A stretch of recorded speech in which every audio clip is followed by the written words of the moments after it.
Good afternoon student. आज के lecture में हम पढ़ेंगे डर्मेटोलॉजिकल टेस्टिंग। इसमें pain, temperature, light touch, discrimination, फिर इसके type of reflex, then superficial reflex और कार्डियक असेसमेंट, है ना।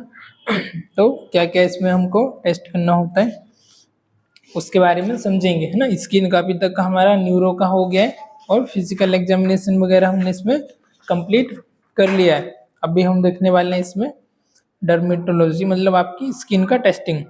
If vibration, position, sense and objective light touch are normal in the finger and toes, you may assume the rest of the this exam will be normal.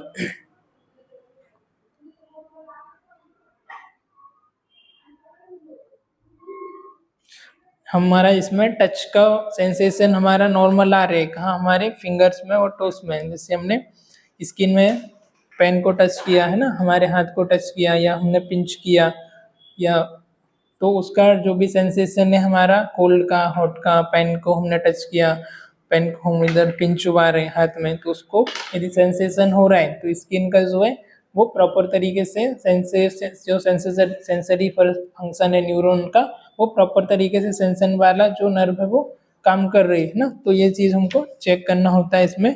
फिर pen का देखेंगे हम, use a suitable sharp object to test sharp और dull sensation. क्या करेंगे, एक sharp object लेंगे, उसको टच, जैसे कि हमारा पिन चुबाएंगे पेशेंट को, है ना, इस तरह से। यदि उसको पेन हो रहा है तो पेशेंट अपने हाथ को खींचेगा, कॉन्शियस होगा तो पेन को भी बोलेगा कि मुझे दर्द हो रहा है ना, या फिर अपने हाथ नॉर्मल है तो हम उसको पिन चुबाएंगे तो उधर से हाथ को हटाएगा, हाथ को खींचेगा। क्या सोच रहे हो, हाथ को क्या करेगा, आप उसको पेन चुबाओगे तो क्या होगा, हाथ को खींचेगा, उसका रिफ्लेक्स आएगा, उसको पेन होगा। तो यदि पेशेंट आपका सेमी कॉन्शियस है या आपका पेशेंट अनकॉन्शियस है तो आप उसको ब्लेड भी मार दो, हाथ भी काट दो, तो भी उसको पता नहीं लगने वाला है ना, क्योंकि उसको दर्द ही नहीं हो रहा, वो कॉन्शियस नहीं है आपका पेशेंट। तो यदि कॉन्शियस है तो उसको सेंसेशन हो रहा है, तो नॉर्मली जैसे हम, तो वो क्या करेगा, आपके हाथ को वापस से खींचेगा, है ना। जैसे हम कई बार नींद में सोए हुए हैं, तो सोए रहते तो हम कौन सी स्टेज पर होते हैं, जब हम नींद में सोए हुए होते हैं तो कौन सी स्टेज होती है वो, कॉन्शियस, अनकॉन्शियस? अनकॉन्शियस होता है, हाँ। तो फिर ऐसे तुम्हारा हाथ काट के अलग कर दिया जाएगा तो पता भी नहीं चलेगा तुमको। तो कॉन्शियस भी नहीं होती है, अनकॉन्शियस भी नहीं होती है, सब कॉन्शियस की स्टेज होती है ना, बीच वाली, अनकॉन्शियस और कॉन्शियस के बीच वाली, सेमी कॉन्शियस या सब कॉन्शियस, है ना। तो यदि हम अनकॉन्शियस ही होंगे पूरे तो फिर हमको नींद में सपने आते हैं ना, अच्छे अच्छे बुरे बुरे भूत के, चुड़ैल के, है ना। तो जो भी सपने हैं वो कैसे आएंगे फिर हमको, हम क्या रहते हैं, सबकॉन्शियस स्टेज में रहते हैं, तो जो भी हमको सपने आते हैं ड्रीम, वो हमको बाद में तक याद रहता है। सबकॉन्शियस ब्रेन हमारा कैसे काम करता है, जो भी हम कुछ भी चीज़ हम याद करते हैं, हम पहले छोटे थे, हमने F for apple, B for ball, और है ना, और जो भी हमने सीखा है अल्फ़ाबेट्स वगैरह, हिंदी वर्ड वगैरह सीखे, तो वो क्या होते हैं, हमारे सबकॉन्शियस माइंड में जाके स्टोर हो जाते हैं। फिर जैसे हम उसको याद करने की कोशिश करते हैं, वापस से वो हमारे कॉन्शियस पर आते हैं, कॉन्शियस पे आते हैं वो चीज़ हमको याद रहती है। कोई ऐसी इवेंट होता है तो देखा होगा वो हमको लंबे समय तक याद रहता है ना, जो उससे क्या होता है, हमारा इमोशन जुड़ा हुआ होता है। तो जैसे कि 26/11 का, ताज होटल का अटैक, कभी ऐसे कोविड पेंडेमिक आया तो किसी के साथ कुछ सिचुएशन हुआ होगा, जो कभी अच्छा सैड मोमेंट भी और कुछ अच्छा मोमेंट भी हमारी लाइफ का, वो आज से 10 साल पहले, 20 साल पहले भी हुआ होगा, 15 साल, तो वो हमको याद में रहता है ना, क्योंकि वहाँ हमारा एक इमोशनल कनेक्ट उसके साथ जुड़ा हुआ रहता है। तो वो क्या होता है, जैसे हमने याद किया वो सबकॉन्शियस माइंड में जाता है, वापस से वो रिकॉल करते हैं हम उसको, तो वो कॉन्शियस माइंड में आ जाता है प्रेजेंट मोमेंट में, तो वो हमको चीज़ें याद आ जाती है। ऐसे यदि हम पढ़ाई में भी ये चीज़ फॉलो करेंगे तो वो हमको याद हो जाएगा। कैसे करके भाई, कोई भी हम स्टडी कर रहे हैं, हम उसको जस्ट इमेजिन करके पढ़ें, रिलेट करके पढ़ें, है ना, तो वो चीज़ हमको याद रहती है। जैसे इसलिए मैं क्या करता हूँ, ज़्यादातर एग्जाम्पल वगैरह देता रहता हूँ, तो एग्जाम्पल से क्या होता है, आपको चीज़ें याद रहती है। तो याद रहेगी तो फिर बाद में आप कभी आप सोचोगे एग्जाम के टाइम, तो उस चीज़ आपको याद आ जाएगी कि यार मैं उधर क्लास में बैठी थी तो सर ने ये एग्जाम्पल दिया था, है ना। तो एग्जाम्पल से वो चीज़ें हमको याद रहती है।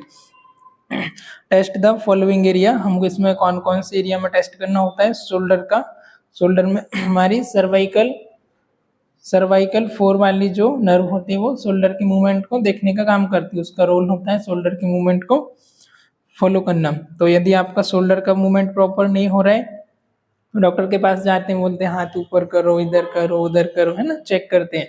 तो आपका जो सर्वाइकल 4 है, C4 है, वो वाली नर्व प्रॉपर तरीके से वर्क कर रही है या नहीं कर रही, तो ये शोल्डर का मूवमेंट उसमें हमको चेक करना होता है। उसके बाद फिर देखेंगे आप inner and outer aspect of the four arm C6 and T1। Inner और आउटर एस्पेक्ट, हमारा जो फोर आर्म है, फोर आर्म है ना, हाँ, फोर आर्म का इनर और आउटर एस्पेक्ट में कौन सी नर्व आती है आपकी? C6 और T1, C6 और T1। तो उसके दो एस्पेक्ट होते हैं, जैसे ये मेरा फोर आर्म है, एक हो गया इनर, इधर हाथ कर लूंगा तो ये इनर हो जाएगा। तो हमारा जो इनर एस्पेक्ट है साइड वाला और आउटर, दोनों तरफ आपको टच करके पिन छुपा के आपको देखना है पेशेंट को टच का सेंसेशन हो रहा है कि नहीं हो रहा है। दोनों तरफ क्यों देखना है? क्योंकि दो नर्व होती है C6 और T1, तो दोनों का फंक्शन प्रॉपर तरीके से है या नहीं है वो चेक करना है आपको स्क्रीन में। फिर दूसरा देखेंगे thumb and little finger C6 and C8, thumb का और लिटिल फिंगर का भी आपको चेक करना है ना, ये आपका थंब का साइड और लिटिल फिंगर की ये वाली साइड। तो कैसे कर सकते हो आप? इसमें पिन चुबा के देख सकते हो पेशेंट को पेन हो रहा है कि नहीं। यदि पिन चुबाओगे तो पेशेंट को पेन होगा, सेंसेशन होगा, वो जल्दी से उंगली फोल्ड कर लेगा, मोड़ लेगा। पेशेंट को पिन नहीं होगा तो कुछ भी करो, उसको कितनी भी चुबाओगे इधर, है ना, ब्लड भी आ जाएगा पर उसको कुछ पता ही नहीं चल रहा है। तो वो वहाँ पर आप चेक करके देख सकते हो भाई सेंसेशन हो रहा है या नहीं पेशेंट को। फिर दूसरा देखोगे front of the both thigh, जो आपकी दोनों थाई है, आपकी फीमर बोन के इधर दोनों थाई में आप चेक करके देखोगे यहाँ पर कौन सी आपकी मसल नर्व होती है? लंबर 2, है ना, L2।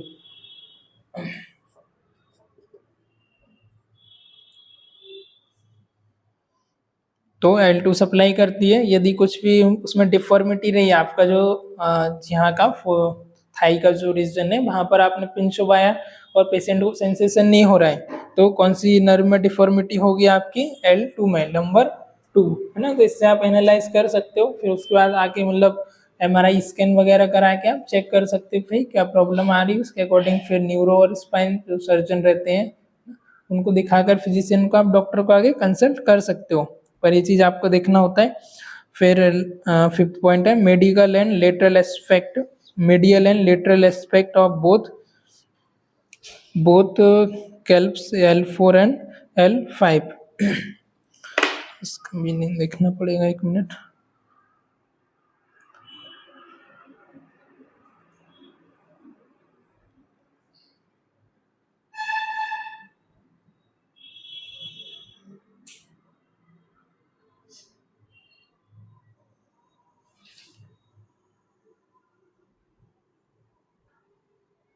काफ मसल्स होता है इसका।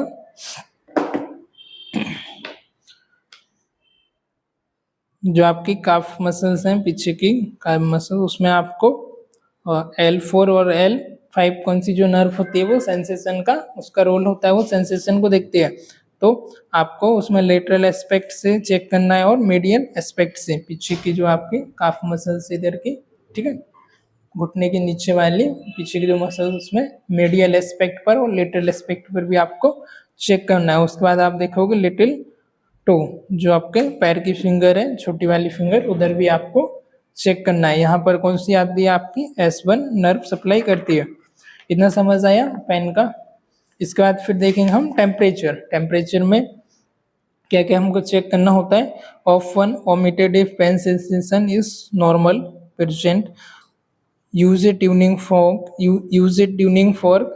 heated or cooled by the water and ask the patient to identify hot or cold।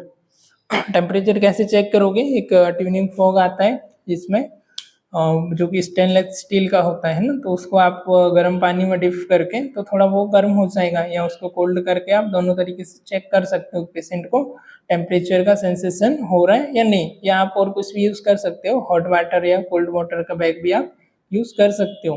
तो पेशेंट से आप टेम्परेचर का पूछ सकते हो कि इसको पेशेंट का स्किन में टेम्परेचर का सेंसेशन हो रहा है या नहीं हो रहा है ना। और टेस्ट द फॉलोइंग एरियाज, और कौन कौन सा एरिया है जिधर आपको टेस्ट करना है टेम्परेचर का। शोल्डर पे चेक करना है, उसके बाद inner and outer aspect of the four arm, जो आपका फोर आर्म में अभी सेम बताया था पेन का, वैसे टेम्परेचर का भी इनर और आउटर एस्पेक्ट पे करना है। थंब एंड लिटिल फिंगर दोनों पे करना है टेम्परेचर का। पेन का अलग था है ना, अभी बता रहे हैं हम टेम्परेचर का। पेन का कैसे करना है, पिन चुबा करके। और इसका टेम्परेचर का कैसे करोगे, या तो कोई भी आप ऑब्जेक्ट ले सकते हो हॉट या दूसरा कोल्ड है ना, कोल्ड वाटर बैग ले सकते हो, या कोई जैसे स्टील का कुछ फ्रेम वगैरह है तो उसको एक गर्म एक ठंडा भी आप ले सकते हो। तो वैसे करके आप चेक कर सकते हो। फ्रंट ऑफ बोथ थाई, जो आपकी दोनों थाई है उनके फ्रंट में चेक करना है। Medial and lateral aspect of both calf muscle से आपकी घुटने के नीचे की बैक साइड, उधर आपको दोनों साइड चेक करना है, मीडियल और लेटरल में, और लिटिल टोस में आपकी पैर की फिंगर में। उसका लाइट टच का देखेंगे। यूज से फाइन बाइस ऑफ कॉटन और your finger to touch the skin lightly. इसमें क्या करना है, ask the patient to respond whenever it is felt, test the following areas. Light touch में क्या करना है, आपको जो टच का सेंसेशन है, एक कॉटन बॉल लेना है या आपको गॉस फिश लेना है, तो उसको आपको लाइट टच करना है। लाइट मतलब आपको हल्का सा टच करके देखना है, ज़्यादा उसमें आपको प्रेस नहीं करना है। अभी हमने देखा था हम पिन चुबा रहे तो हम उसको डीप प्रेस कर रहे हैं, अभी आप इसको सिर्फ ऐसा हल्का सा लाइट टच करेंगे तो उसको पूछेंगे कि आपको सेंसेशन हो रहा है या नहीं हो रहा है ना। स्किन का टेस्ट, जैसे डर्मेटोलॉजिस्ट है जो स्किन रोग विशेषज्ञ होते हैं, स्किन का कोई भी हमको प्रॉब्लम है तो फिर हम उनसे कंसल्ट कर सकते हैं। तो ये आपको लाइट टेस्ट करके देखना है और पेशेंट को पूछना है, पेशेंट को रिस्पॉन्स करना है कि भाई उसको फील हो रहा है या नहीं हो रहा है। इधर कहाँ कहाँ करना है आपको, सबसे पहले शोल्डर में करना है, उसके बाद inner and outer aspect of the four arm पर करना है। थंब एंड लिटिल फिंगर अभी जो देखा था सेम वैसे ही। फ्रंट ऑफ बोथ थाई के फ्रंट में। Medial and lateral aspect of both carbs, उसके बाद है लिटिल टो। इतना जो रीजन है सेम इसमें भी वही है, इतना आपको चेक करना है। आया समझ इसमें क्या क्या अभी हमने तीन देखा, एक किसका देखा, पेन का, उसका टेम्परेचर का और लाइट टच का। कई बार क्या होता है, पिन का तो पेन का होता है पर कोल्ड और वार्म का नहीं होता है, अब वार्म और कोल्ड का हो रहा है तो फिर लाइट टच का सेंसेशन नहीं होता है। तो स्पेशली जैसे हम कोई स्किन वाले उधर वर्क कर रहे हैं ना डिपार्टमेंट में, तब हमको इस चीज़ें ज़्यादा ध्यान देनी होती है। कोई स्किन रोग पेशेंट का है या न्यूरो का है जिसको स्किन में मतलब कि सेंसेशन नहीं हो रहा है, तो उस पेशेंट को हमको देखना होता है। उसके बाद हम देखेंगे डिस्क्रिमिनेशन।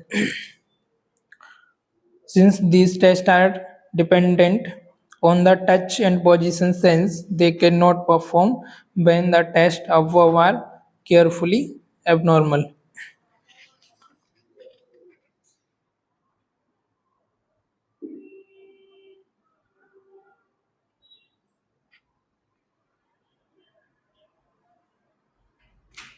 अभी जो हम देख रहे हैं ये आपको तक कब नहीं करना है, तब ऊपर वाले जो सब टेस्ट यदि एबनॉर्मल आ रहे हैं तब आपको नीचे वाले जो पॉइंट है उनको नहीं करना है ना। Since this test are dependent on touch in position since they cannot perform when the test is above abnormal. ऊपर के जो भी हमने टेस्ट देखे तीनों, यदि वो एबनॉर्मल आ रहे हैं तो फिर हम अभी जो नीचे वाले टेस्ट पॉइंट देखेंगे उनको आपको नहीं करना है।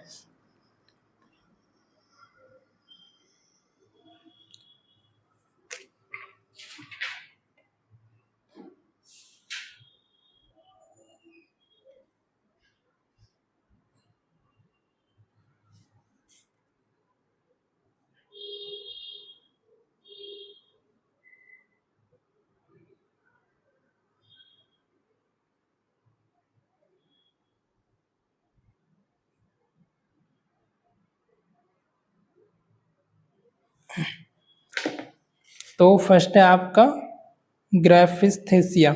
इसमें क्या करते हैं, आप एक पेन लेते हैं, पेन से आपके जो हथेली उधर आप लिखते हैं ना, तो लिखते समय आपको सेंसेशन हो रहा है कि नहीं वो चेक करना है। हो रहा है तुमको, हो रहा है ठीक है, तो नॉर्मल है ना, ये चेक करना है आपको।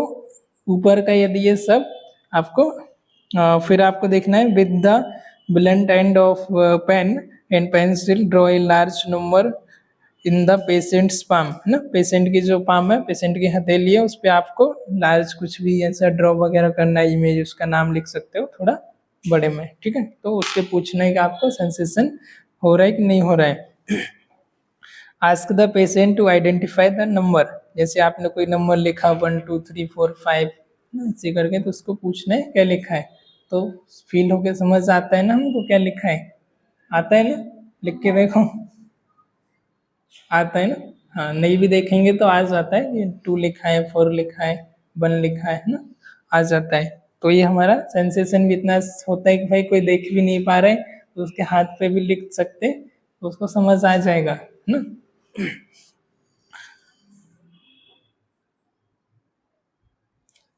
फिर दूसरा टेस्ट आता है स्टीरियोजेनेसिस। ये टेस्ट कौन सा है, यूज एन अल्टरनेटिव और ग्रेपिस्थेसिया, आप अल्टरनेटिव में यूज कर सकते हो।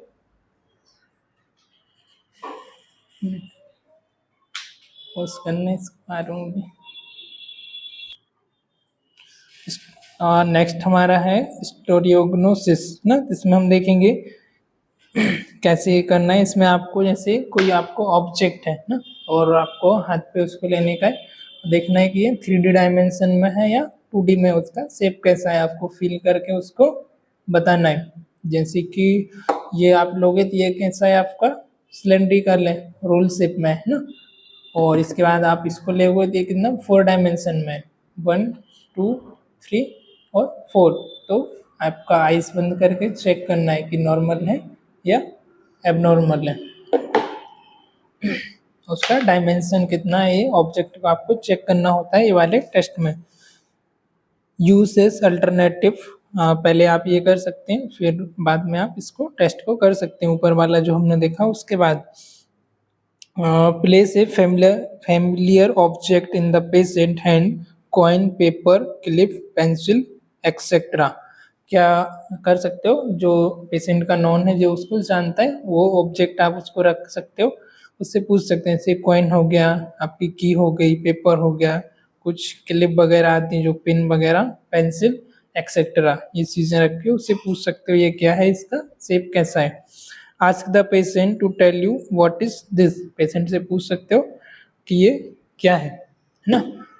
जैसे आपको पता है भाई ये पेन है, राइट, तो आप पेशेंट को हाथ में देके पूछ सकते हो भाई ये चीज़ क्या है, तो वो कॉन्शियस होगा, उसका सेंसेशन प्रॉपर काम कर रहा होगा, तो आपको बता सकता है। आप डायमेंशन भी पूछ सकते हो, ये कैसा डायमेंशन का है, 2D है, 3D है, तो इस तरीके से आप ये टेस्ट कर सकते हो न्यूरो के पेशेंट में स्पेशली।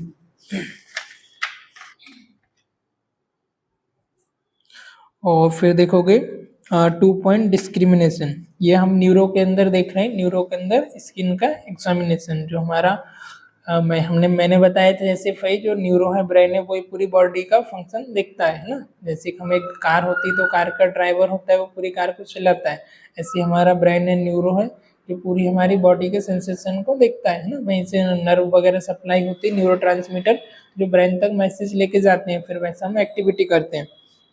तो यदि हमारा सेंसेशन नहीं हो रहा तो वो न्यूरो का नर्व का इशू है ना, तो स्किन एक उसका मीडियम हो जाता है, तो स्किन में कौन सी नर्व है उसको हमको चेक करना होता है इसलिए। फिर देखेंगे 2 point discrimination, use in situation where more quantitative data are needed such as following the progression of the cortical lesions. Use open clip to touch the patient finger pad in two places simultaneously.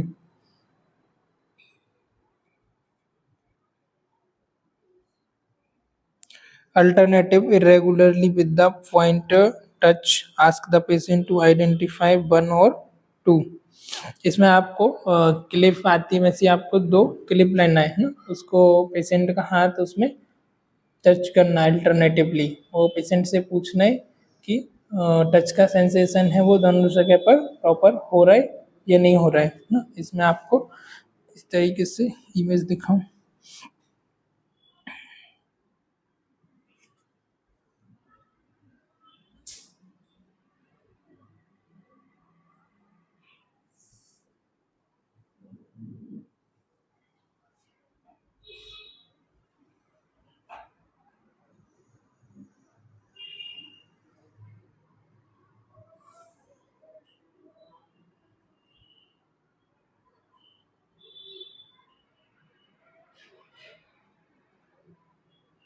जैसे कैसे समझ सकते हैं, एक pin रहती है ना, तो एक तरफ से वो शार्प होती है और एक तरफ से शार्प नहीं होती है ना, सेफ्टी पिन, तो हम उसको भी चुबा के पेशेंट से पूछ सकते हैं भाई दोनों जो पॉइंट है उसमें क्या डिफरेंस है।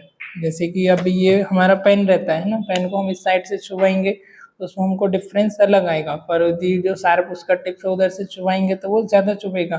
तो आप 2 पॉइंट डिस्क्रिमिनेशन टेस्ट में वैसा भी आप टेस्ट कर सकते हो।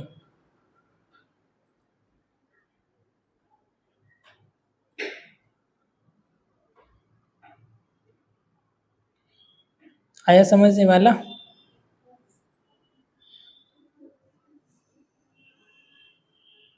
इमेज आ रहा है क्या? हाँ आया।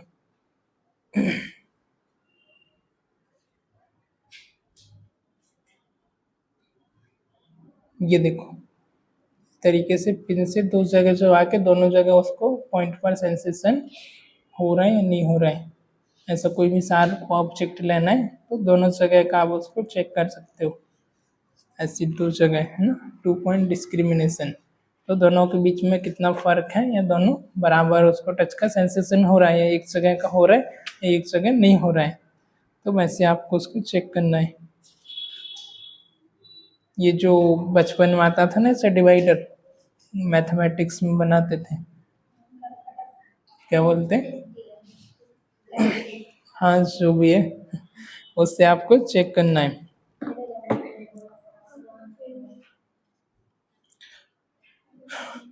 Use open clip to touch the patient finger pad और to place simultaneously, या क्लिप वगैरह भी ले सकते हो, और alternative irregularly with the point touch। आपको एक बार इधर टच करना है फिर इधर, है ना, अल्टरनेटिव। उसके बाद ask the patient to identify 1 और 2, उसको पेशेंट को आइडेंटिफाई करना है, पूछना है कि 2 पॉइंट है आपको जो टच हो रहा है या 1 है। पहले 1 करना है फिर 2 करना है, तो दोनों बार उसको पूछना है कि आपको दोनों जगह पॉइंट पे सेंसेशन हो रहा है या सिर्फ एक जगह, है ना।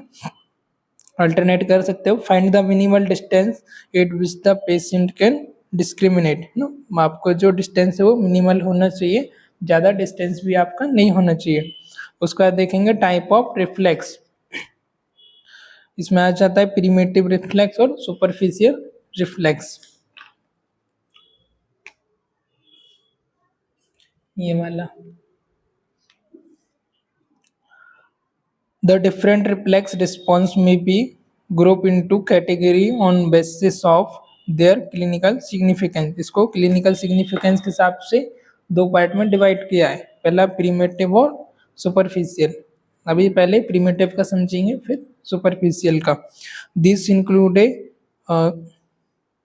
ग्लैपुलर tap, rooting, snout sucking and pulmomental reflexes. As a rule, these signs are generally not present in adult. When present in the adult, this sign uh, signify diffuse cerebral damage, particularly of the frontal lobe.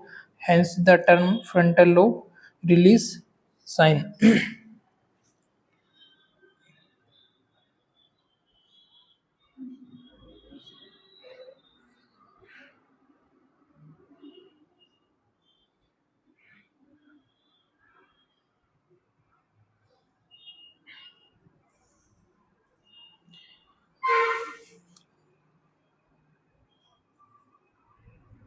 क्यों हंसी आ रही है दोनों को? क्यों हंसी आ रही है? स्टॉप करना।